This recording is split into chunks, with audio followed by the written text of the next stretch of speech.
Welcome to this week's episode of Everyday Thin Places. I'm Rachel Gallagher, and I'm an interfaith hospice chaplain. And I'm Elizabeth Ferrasso, and I'm a birth doula. And in each episode of Everyday Thin Places, we draw from our experiences supporting birthing people and dying people to explore with honesty, authenticity, and humor how we can all become more truly living people.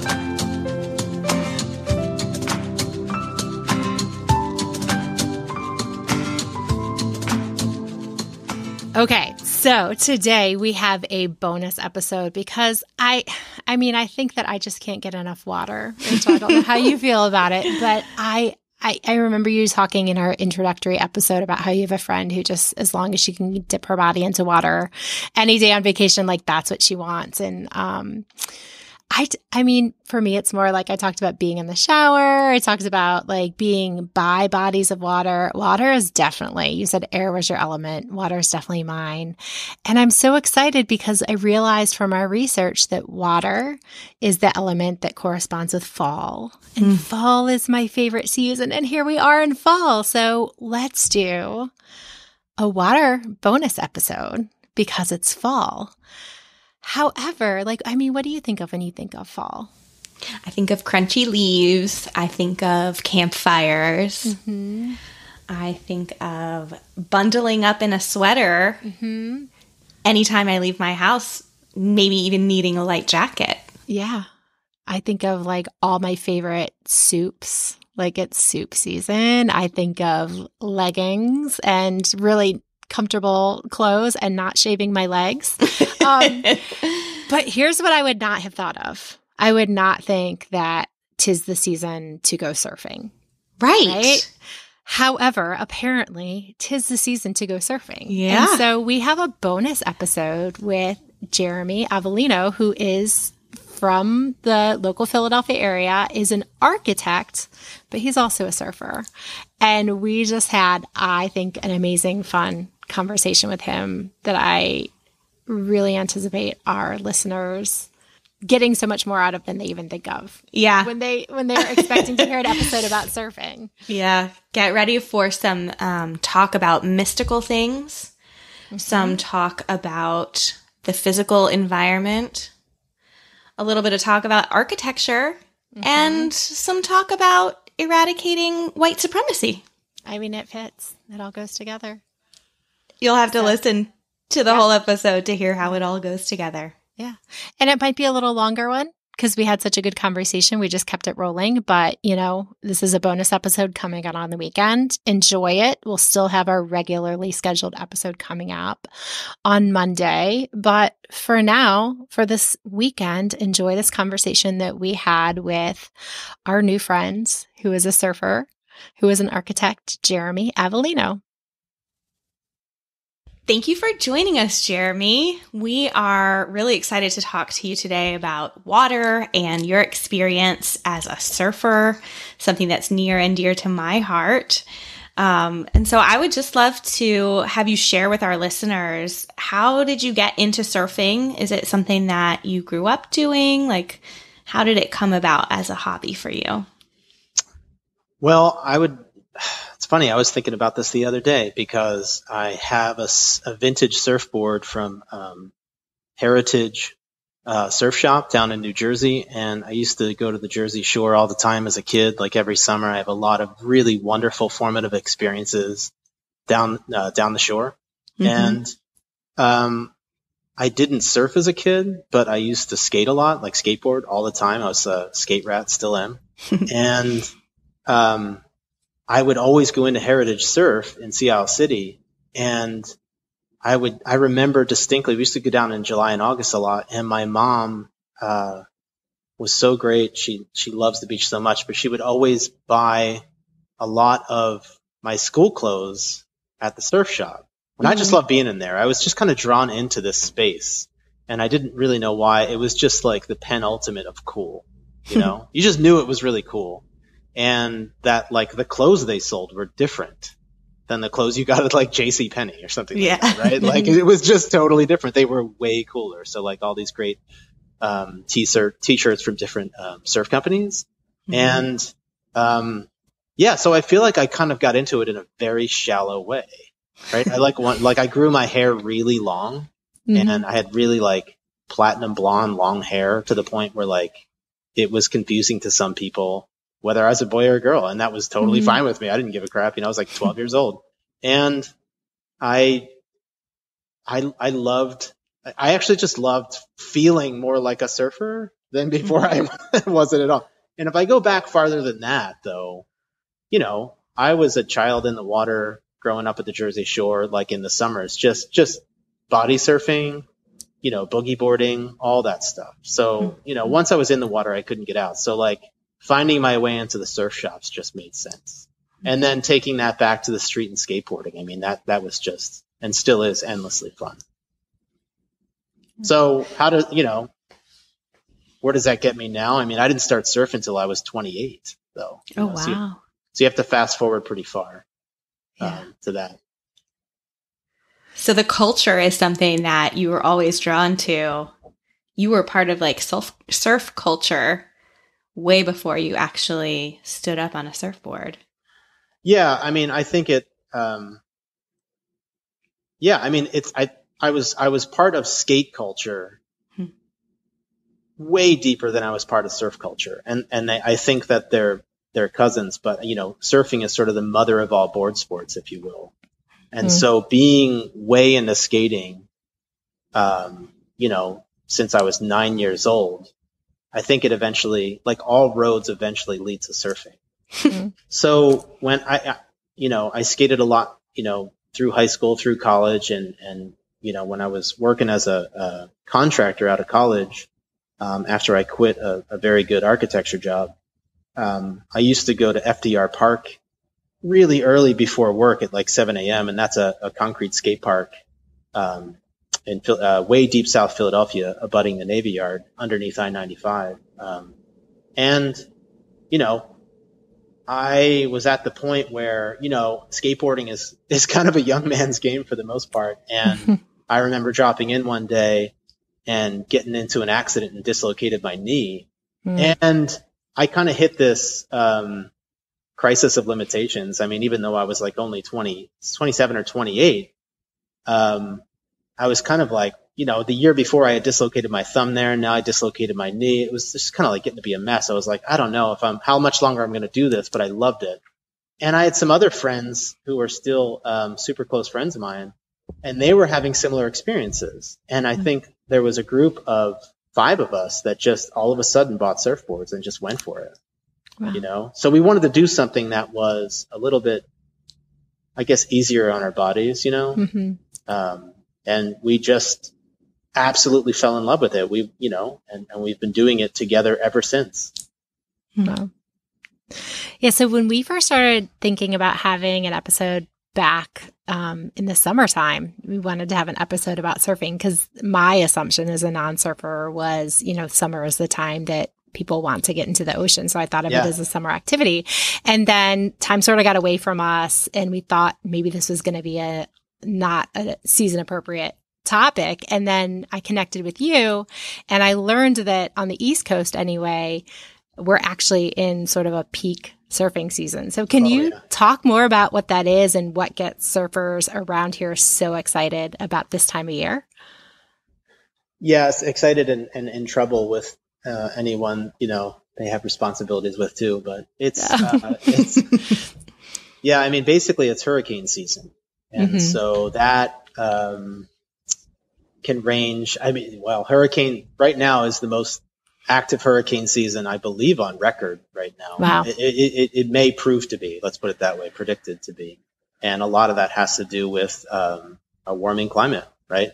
And so surfers get very excited about hurricane season on the East Coast because it produces fairly regular large swells that come off of these. And sometimes they can just be really difficult to surf. Like they're hard to gauge when it's going to be clean surf. But, when you're looking at a map of a swirling storm, tropical storm, and they're predicting the path of it, it's basically all you think about as it comes closer and closer to the Jersey Shore.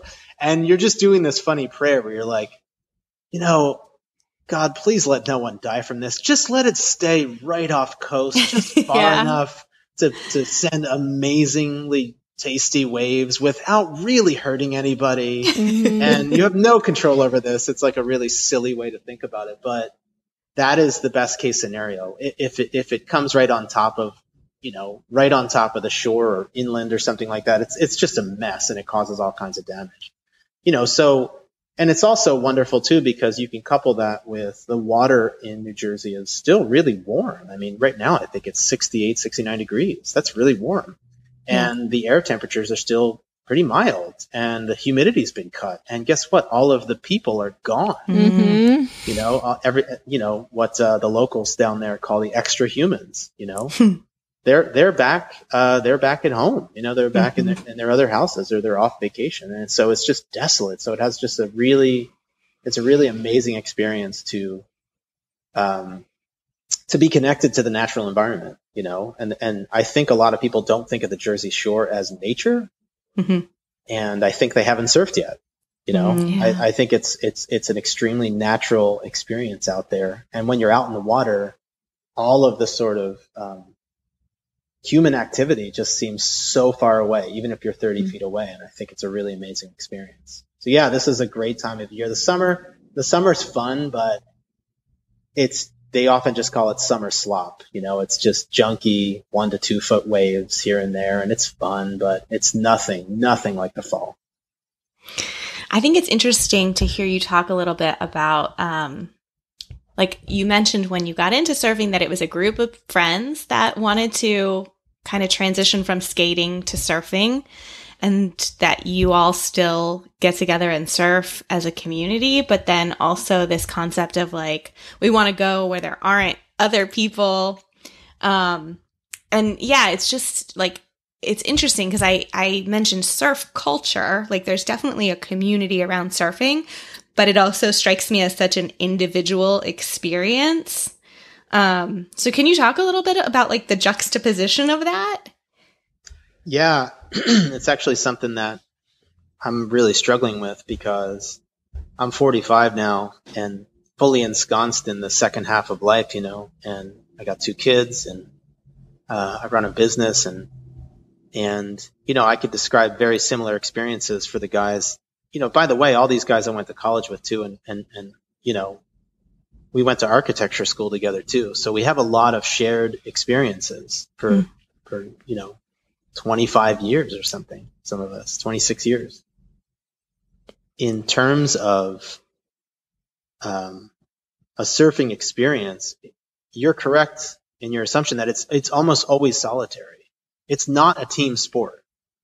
I don't even think it's a sport at all, right? But we have had what I am learning to be a very rare experience where you have 5 really close friends that have been able to surf together regularly for a couple of, 15, 16, 17 years or something. That's just so rare because it takes a lot of dedication and just rigor and sacrifice in terms of other things to make that work. Yeah. But it's hard now because we just have less and less time. We have kids, we have jobs. It's life, we have wives and all of that is wonderful, right? But there's less and less time for us to do what we used to do. And so, back in our 20s and early 30s, when the swell was coming through and we would check the reports, it was just assumed that it would be, wheels up at 3:30 in the morning, 4 in the morning, leaving from Fishtown and North Philly and Germantown and, carpooling via T9 predictive texting terribly. You know what I mean? Like always just to go back to that, just thinking about how it was like even inefficient. And sometimes we wouldn't even check the report. It was surfing then was so much about being together and it wasn't about the conditions. And, I miss the innocence of that because inevitably surfing is, it ought to be called paddling because there's such a small percentage of time that you are actually standing up in, the breaking face of a wave riding it, having that feeling where you're breaking through the veil, as we were talking about earlier. It is like a minuscule percentage of the time spent planning for it, thinking about it, negotiating the time, driving down, suiting up, paddling out, paddling around, fighting the current, trying to stay in position. It's all of that stuff. And so I've had friends who've wanted to surf, learn it, and they get a taste of that, and they're like, well, where's the surfing? And it's like, well, in a 4-hour session, if you get 2 good waves, that's a great time. Like, wait, what? This is not how it looks. It's like, no, this is, And so, the days of us just sort of like paddling around in the water innocently thinking that, and there would be days where there was just the forecast was terrible. There was no one else out but us, but it was like innocent in the sense that we should have known better, but we didn't care. It was just nice to be together, And there's less and less time for that. Now we have all of this GIS technology, which tells you exactly when the waves are going to be good. And we still have a hard time planning around that, So, but when we get out there, it's really, really, really special, Yeah. On the flip side, I have been surfing alone a lot more lately. And, to be honest, that's been a really new experience for me. And I was telling my wife the other day that I think it's a good thing for me too, in this season, right? Where I think in the first half of life, it was appropriate to want I wanted all my friends to see me surf waves and high five and hoot and holler. And it's just such a good vibe, to hear that, Yeah. And I wanted to do the same with them. But now I think I am feeling drawn to, it's just going to sound so cheesy and surfy, but it's like, I just need to be in the ocean with the ocean. Yeah. I mean, I would say with God too. That's really the easiest way I connect with God too. And have a conversation out there it's just so easy for me, but it's also, I need to learn to be with myself more than anything, and to understand, even as my body, the muscle mass slowly withers away year by year, I have to learn how to, not like understand my limits, but it's tough to talk about. I have to, learn how to love surfing just for it, and to love to be with myself out there. Does that make any sense? I don't know. I feel like, and that's actually been a new joy for me. And this last swell that came through with overhead waves was really, that's kind of where I really started to learn that, because no one else could make it down. So I had to go out alone, And I was wondering if I would. I actually was sort of talking myself out of it because it was really heavy. And I ended up going out and had a totally different experience than being out with all my close friends. So. Yeah. It sounds very mystical to me. It sounds like when people talk about their different mystical, and there's so many different ways for people to have mystical experiences, and sometimes they're things you seek after, and sometimes it's like things that seek after you and pursue you. And I hope this doesn't ruin the purity of it. But even when you were talking about it, I'm like, it kind of sounds like somebody going out to hustle for some drugs. We're all very familiar with, Kensington, which is the drug center of the Eastern Seaboard. Sure. And for people that like the thrill of getting out there and all that they're willing to do because they have to experience that same level of what they remember experiencing before. So if I can not totally ruin surfing by making that analogy, but maybe the more spiritual analogy of that mystical experience. Surfing is known to be addictive. It's not a secret at all. And I think that there is an extremely unhealthy version of that. And I think big wave surfing gets at that too. Not that it's inherently unhealthy, but it's so radically different from this kind of stuff that I'm into that I don't understand it, But in terms of being addicted to experience, I think the two things I think about is looking back on it, surfing has always been a conduit to build relationships with people. And also, though, to have, like, you don't surf on a wave with other people generally. Mm-hmm. They call that a party wave. Party wave. Yeah, party wave. That's right. I mean, you could scream party wave and it's really fun, but generally New Jersey does not produce such waves. But I have had more mystical experiences, that are very short-lived that I can talk about. And I think that's what draws people back to surfing. I mean, I can think of the one that got me officially hooked on it. I mean, I had been surfing for a year and a half and hadn't really caught a wave the correct way. Instead of going straight towards the shore, you kind of have to do a bottom turn and surf parallel with the wave, right? And in the right position of the wave, where the wave is forming in front of where it's already broken, if that makes sense. And I was down in Kitty Hawk, North Carolina with the friends I was talking about. And it was kind of the first surf trip we ever took. And I remember dropping into, it was not it was a small wave, but it was a clean wave. It was probably waist high. And did my first bottom turn, and I'm a goofy footer. And so I was going left, so I was front side. So the front of my body is facing the wave, and I can see down the wave very clearly, as opposed to backside, where it's a little harder to maneuver. You have to look over your shoulder, if that makes sense. And I remember that, I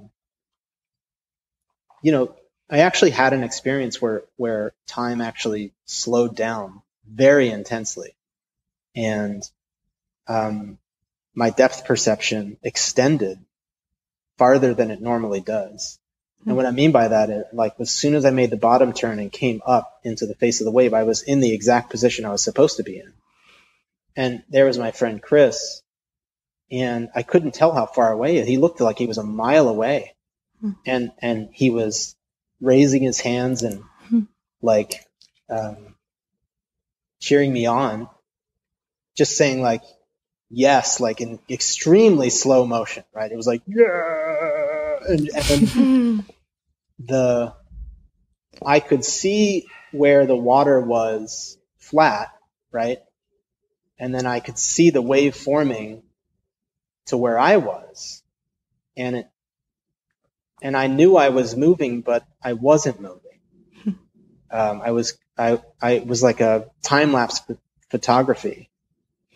And it was one of the only times where I actually could really understand what was happening, because it was happening slow enough. And ever since then, I've never had that experience again where I could really fully understand what's happening while I'm surfing. It's really difficult to describe, because I've been in, hundreds of waves before and after, I guess, if I really counted them up. And I've really been in that position, but I've never had that experience before where it felt like the space-time continuum was messing with me. I had like this moment of like linear time is a construct. Yeah. Now you're simply adjacent to it. Yeah. And I kicked out of the wave, and paddled back out, and it was a very blurry. It was a very clear experience, and then afterwards it was pretty blurry about what happened. And, and then I was like, okay, I'll be doing this till I'm dead. Yeah. And that was it. Yeah. I mean, that was it. After that, it was like all the waves were really shitty before that. And that one was like, okay, this is what surfing is. Like, that's it. This is why people quit their jobs. This is why people have trouble holding down any meaningful relationships, because you can't schedule around the weather events that make surfing happen. And so, luckily I love my wife and kids and my job, so I've really worked it out. But I don't know if that's too over the top, but that did happen. No. That's great. That's right where we want it. Yeah. Not over the top at all. Yeah. Kitty Hawk, North Carolina. Can't guarantee it would happen to anyone else down there, but it did happen to me. That is really cool. And the way that you describe that, like just every little detail of how that happened, I can see how that's addictive. Like, I can see how that was the experience that just did you in. That's amazing. Oh, for what it's worth, there was one other thing that I'll never forget, and that was the sound. And although I could hear my friends around me and they were muffled and in slow motion, there was no other sound but the sound of the board pit-patting on the surface of the wave was in real time. And it was very quiet, and there was nothing else I could hear. I'll never reconcile what was happening. Anyway, there was another one where I almost died, but that wasn't anything like that one. Oh, no. That was very different. I think as you describe that, though, I mean, it's exactly what we're talking about when we say that there's these experiences that we have that are like thin places. Yes. And it's not just, you do want to go back to those. Like Rachel and I keep going back to our jobs because we feel like we experience these thin spaces, these thin places, when we're supporting people who are dying and people that are giving birth. But it also just changes you. Because I think even as you describe this now, it's like something stays open. Yeah. That thing that you experienced and the realms of possibilities that you begin to believe in, and like your curious nature and your curious, posture towards life is just a sort of turned up to where all of the rest of life can feel different because of those experiences in these really profound, mystical, thin places.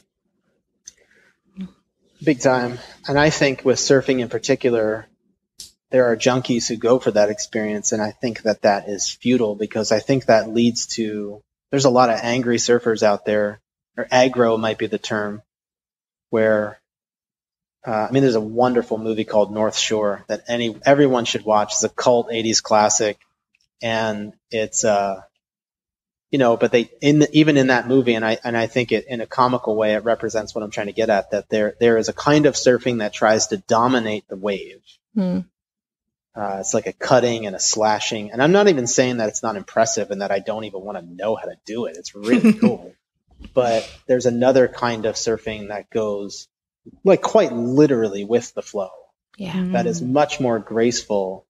And it doesn't even matter what kind of board you're riding. It's just sort of like, is it a following or is it a leading? And you can't lead nature, right? Yeah. You have to follow. But I do believe that it is like a dance at the same time. And that getting to that place is, I think if you're open to that spiritually and you're a surfer, I think you can probably get to it very regularly and generally be happy in any conditions of waves, like that are clean or sloppy or big or small. But I do know surfers who are unhappy unless the conditions are perfect, and they never are. And I think that's just like a way of doing life.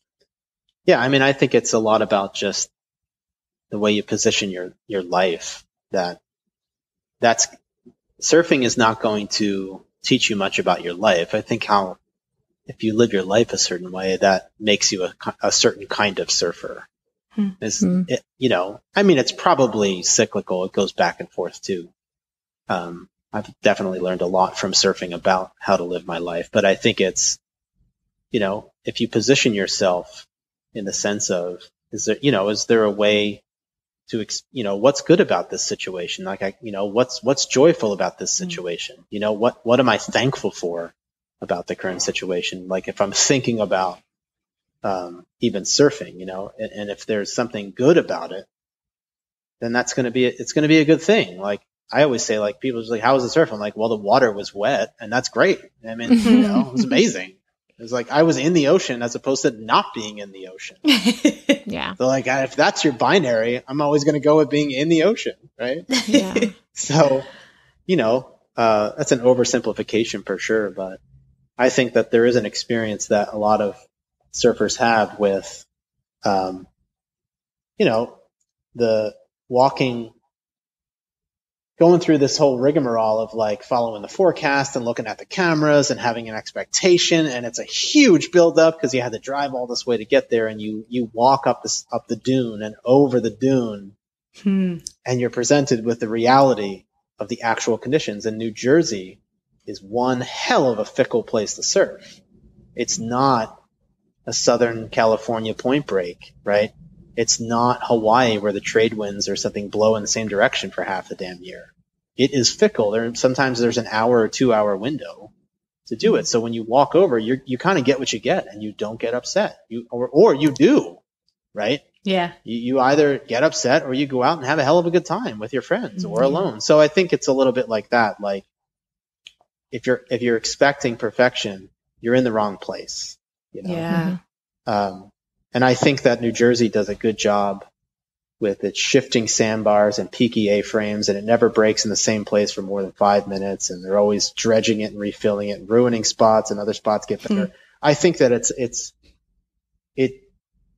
I've always heard that if you can learn to surf in New Jersey, you can be a really good surfer in most places in the world that have really consistent, amazing surf, like off of a rock reef or off of because it's a predictable thing. New Jersey is very unpredictable, and therefore it makes the predictable easy, essentially. Easier.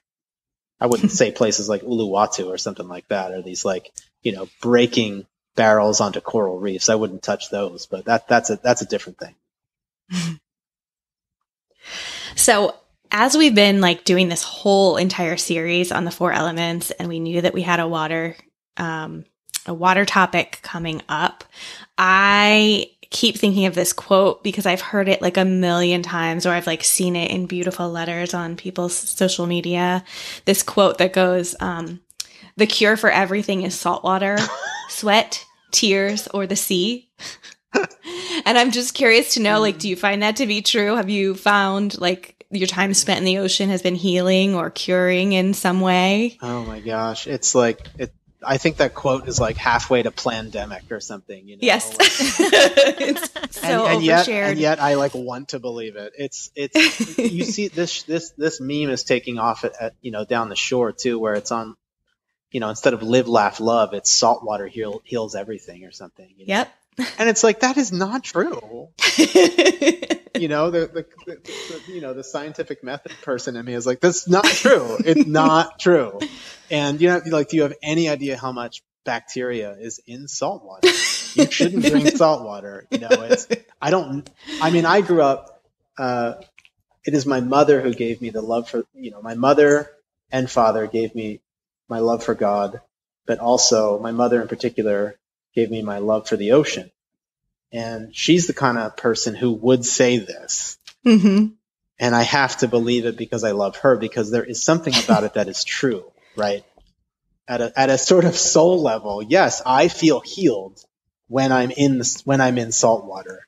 And, I like what it does to the texture of my hair. Who the hell doesn't? That's great. There's something wonderful. You don't really want to take a shower later after you've been in the ocean. You kind of want to hang out with this feeling of salt and sweat. It's totally true, and it's super weird.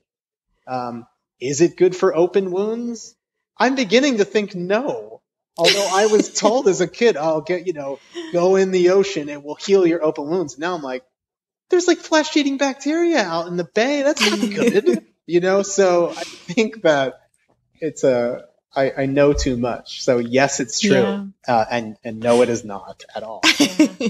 And some of that, I'm thinking of pieces of other things you said of, this is awesome to have this best surf season ever, but you acknowledge that, part of it is because of climate change. Yeah. And I know, and in the work that you do as an architect, you're also thinking about the earth, and you're thinking about, resources and sustainability. So before we messed any of it up, before we did whatever we did that maybe helped get that flesh-eating bacteria in there, or our impact that's being revealed in climate change, what would be a better way that we as humans could take care of water when it comes to our relationship with the ocean, and also what you're doing in your job as an architect? Well, let me first say that the flesh-eating bacteria is extremely rare, and there's nothing to really be afraid of. I don't know. Isn't there like the red tide? Don't they have like red tide alerts down in Florida though? Yes. Yeah, but That's not that's flesh-eating not the same bacteria, thing. but it's something It's different. just like make you poop your pants bacteria. Probably, yeah. It's really bad for the fish. Yes. Okay. Yeah. I mean, we live in an incredibly interconnected and interrelated, atmosphere and environment. There is no such thing as being disconnected. You can't be disconnected. You can be poorly connected, I think, but everything that each one of us does has an effect on the larger thing, right? And so I think that in terms of surfing, you really kind of understand that interconnectedness at a really visceral, hard to put words to level, hence why surfers talk the way they do often. It's really endearing, and believe me, I'm right there with them when I'm out in the water, right? And it really feels good and makes sense to talk like that, to talk like a surfer, But if you step back and look at the effects of human actions on the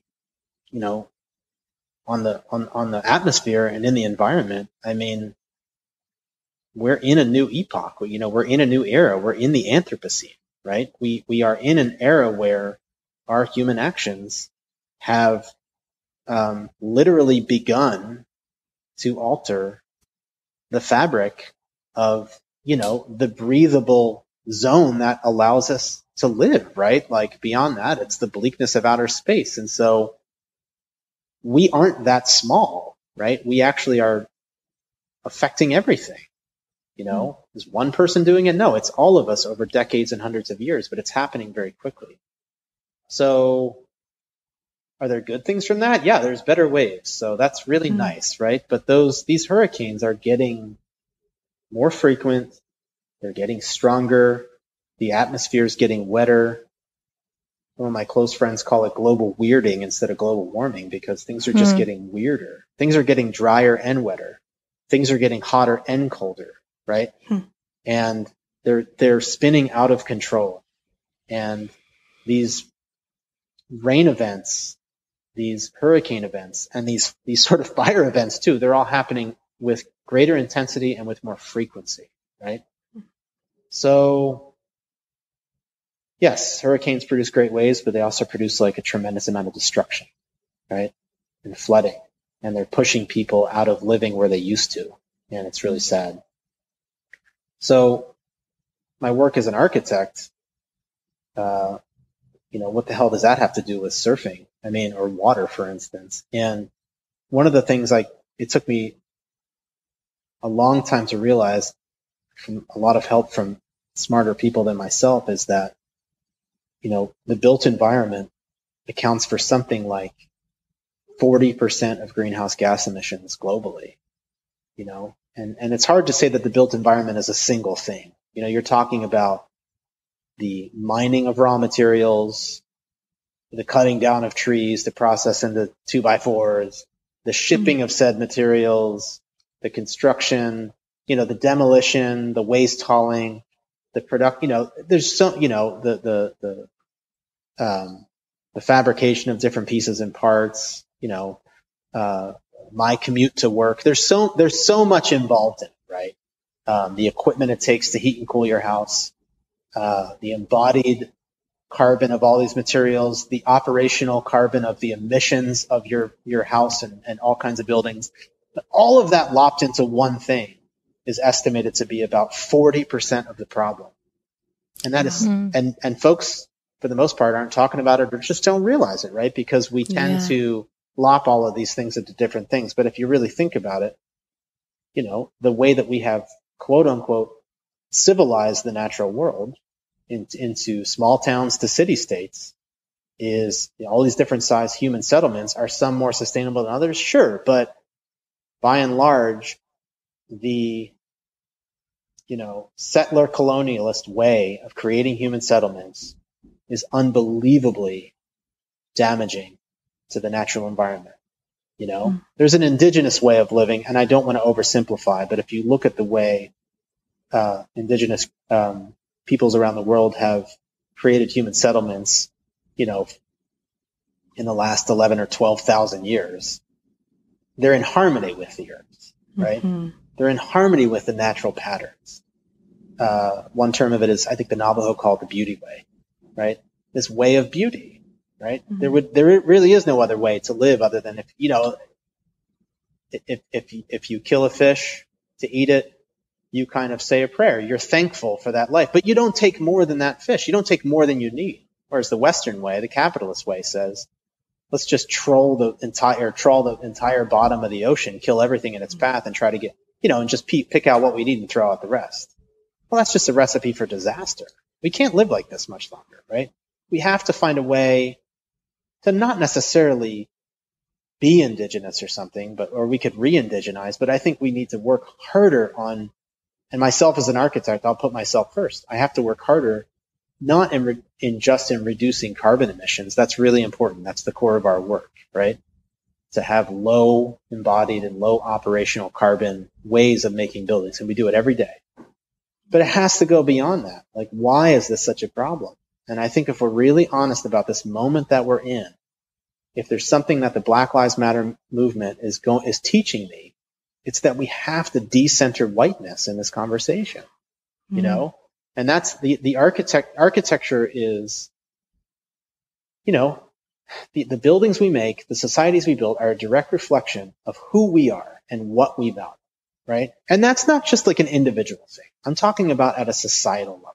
So if we wake up one day and realize that 40% of the problem is buildings, well, then we've just built who we are. And that could just be unknowingly, we just did it, right? And I think a lot of that has to do with the legacy of architecture in the West. It's largely a legacy, whether on purpose or not. And I think a lot of it is knowing. I think some of it is knowing, but it's a legacy. It's another expression of white supremacy. And we have to face that. And it's hard to unravel it. Well, let me just be clear. It's hard for like a white guy like me to unravel it because I've always benefited from it, right? Mm-hmm.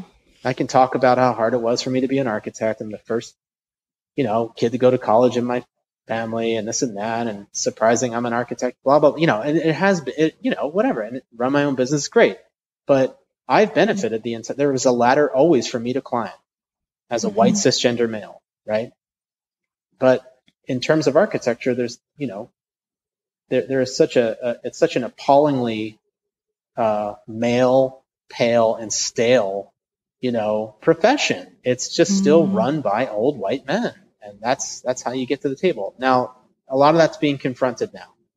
Even the AIA, the American Institute of Architects, is confronting this, and it's really important, but we're just starting to make the connections at a institutional level between climate change, environmental justice, eradicating white supremacy, taking on racial justice, and then you got to throw COVID-19 in there. And you realize that, at least I'm realizing, there is no way we can cool the planet if we do not eradicate white supremacy. Mm-hmm. And it doesn't, I think unknowingly and stupidly, I thought it was the other way around. Mm-hmm. We are going to cool the planet, and that will eventually help people of color. That's total bullshit. It's total bullshit. And I will call myself out and repent first. And now, we're turning our firm essentially to kind of not just give up reducing carbon emissions. Yes, we have to do that. My God, the sea levels are rising right now to bring it back to water.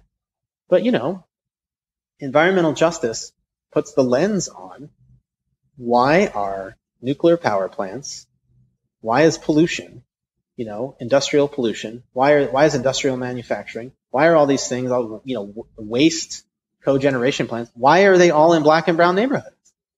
Mm-hmm. Why? If you want to find the highest rates of cancer in this country, go to black and brown neighborhoods and you'll find out why that's the truth. The air quality is horrendous because they haven't had their voices amplified, to the point where the politicians are going to listen to them and the corporations that that fund the politicians are going to listen to them. And can I change that alone? No, but I need to. It's not that I need to stop doing passive houses for people and for that's good work, right? Because all buildings need to be zero carbon, whether you're rich or poor. Because carbon is carbon, right? But we need to reduce greenhouse gas emissions for everybody. But if we keep, in my community, a sort of like high performance, passive house, sustainability, nerdy community, if we don't focus, if we don't shift and start having a determined focus on white supremacy, we are complicit in it. And we have been complicit in it.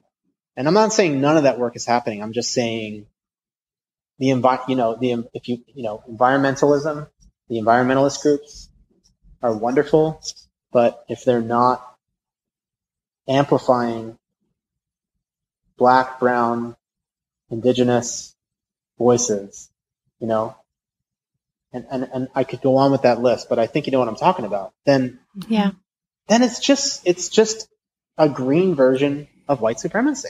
Mm-hmm. And that's really problematic. Yeah. We can't care about, and it isn't, I just want to clarify, I don't think it's a binary, but environmentalists have cared too long about saving the whales and not caring about, young Black men and police brutality, right? Just as one example. And that doesn't mean you have to care about one or the other. Right. I think the powers that be will tremble when we come together to see that this is the same fight, but that we have to have a focus of making Black Lives Matter. And then I honestly think I will say this, I believe if Black lives actually mattered in this country, we would see carbon reductions. We would solve for climate change, because if you solve for the things that make Black lives not matter, if you solve for if you confront the systems that oppress Black lives, in the process, you will cool the planet. They are the same damn systems oppressing,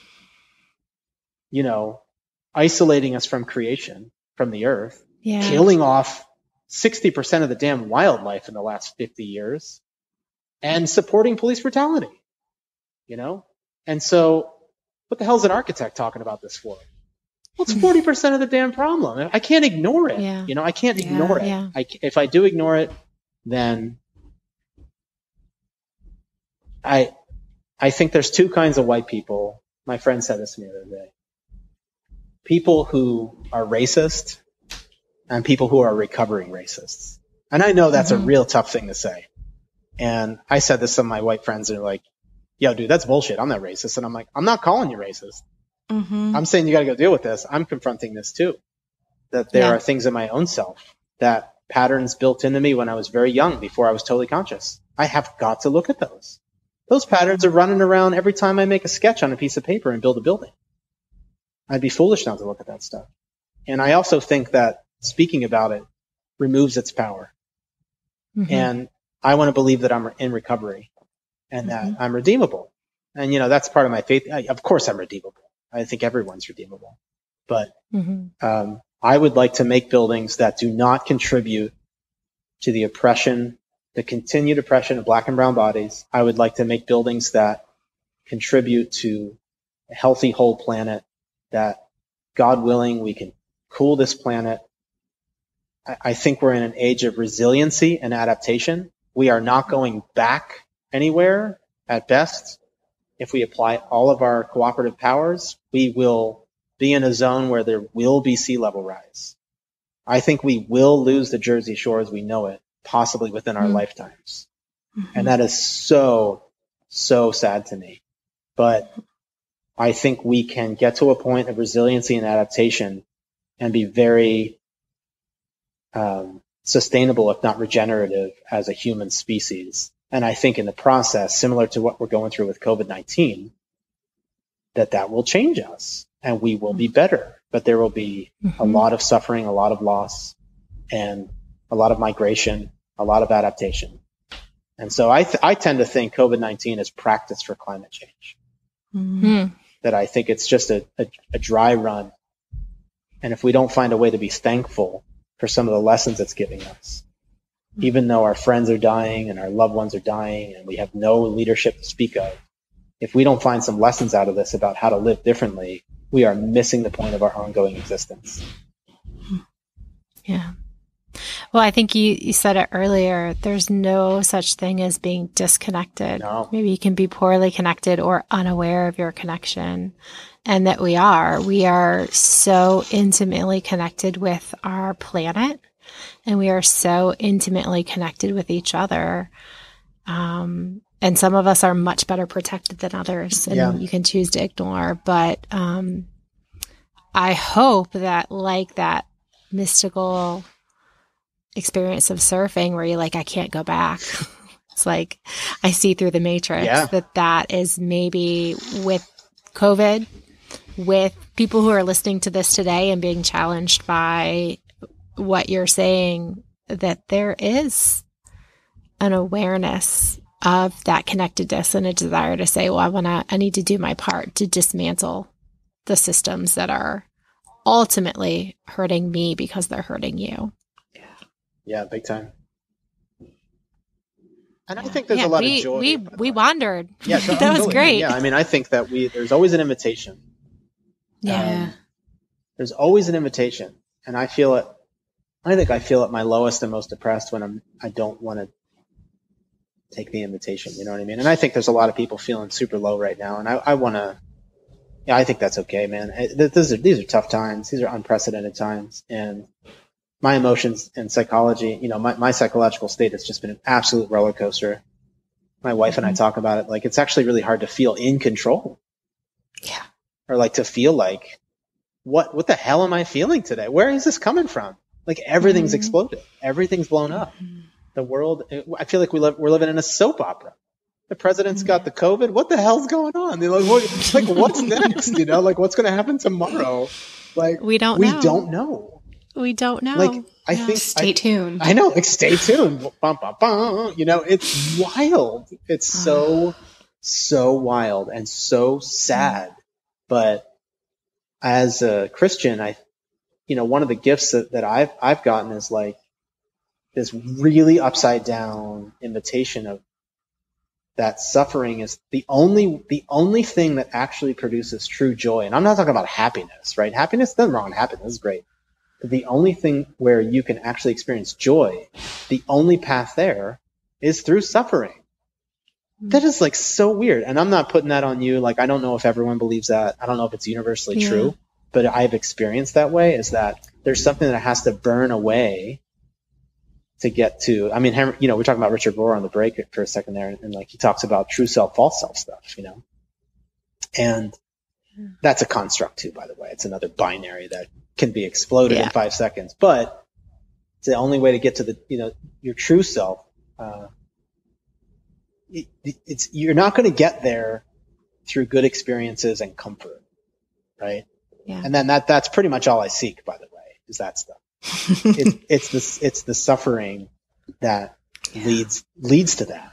And I'm not diminishing it. I'm not wishing it upon myself. I would like to personally avoid it for the rest of my life. But, you don't grow unless you actually go through some difficult times. I think that's a common human experience. You know what I mean? So I think that's the paddling. Yeah, totally. Yeah.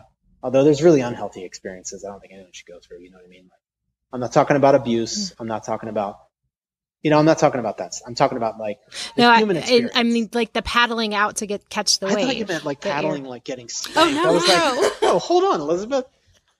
I got paddled as a kid. Not that kind of podcast. Going off the rails. Off the rails. No, it's the paddle. You're catching the wave. That's the sweet joy. Yes. But if you're not willing to paddle out there and have your muscles burn to catch that wave. No pain, no pain. Is that the no pain, no gain theory? I think that's it. I guess. I think it's like that. Yeah, no suffering, no joy. No suffering, no joy. And I think lots of people would disagree with me about that. You know what I mean? But I think we are, and we're like this. What does Brene Brown talk about? We're like the largest cohort in America that's addicted and in debt and stuff like that. Like, America is that cohort. We want to avoid suffering at any, and listen, surfing is not about finding suffering. Jesus, it's about finding joy. There's nothing wrong with joy. There's nothing wrong with happiness, right? Yeah. I think what I'm just learning, I'm just a tiny bit older than I used to be. And looking back is when I say, oh, that's when I grew. Suffering found me.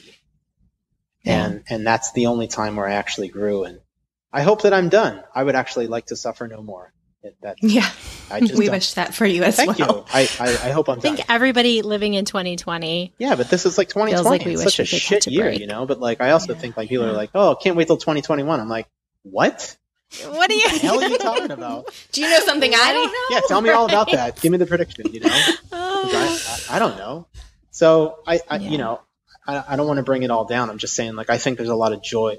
There's a lot of joy to be found in 2020. Can we look back and like talk about like how good some moments were? You know what I mean? Yeah, I don't know. Absolutely. I'm watching the documentary about the Challenger space shuttle. Oh, Challenger's last flight, J.J. Abrams. Whoa. Do you guys remember? Do you remember that? Oh, yeah, absolutely. And I love me some J.J. Abrams. J.J. Abrams, man. This sounds like something I need to watch this weekend. Just get out the tissue, bring the tissues. Now it's so sad. It's far worse than you thought it was as a kid. I mean, I was like 11, you know, and I remember it. Yeah. And it's like a JFK moment for our generation in a way. Absolutely. It's like a 9/11. You saw it happen on the generation. TV. You know what I mean? And so it was like everybody knows who Kristen McAuliffe is from that generation. But that is a great documentary for understanding that there's like hope on the other side. You know, those poor people, man, what they went through is terrible. How did we get onto this? We're talking about like surfing. Are we talking about surfing? I don't even know. Yeah.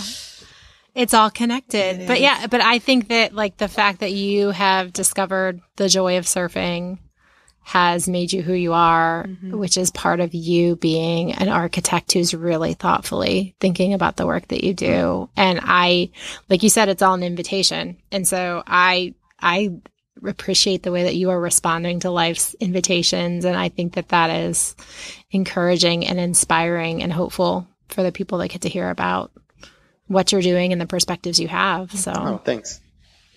If people want more of Jeremy, where can they find you? Do you have social media that people can check out? The only place I'm on social media is Instagram, and our studio is called Bright Common, and so you can just find that on Instagram. It's BRIGHTCOMMON.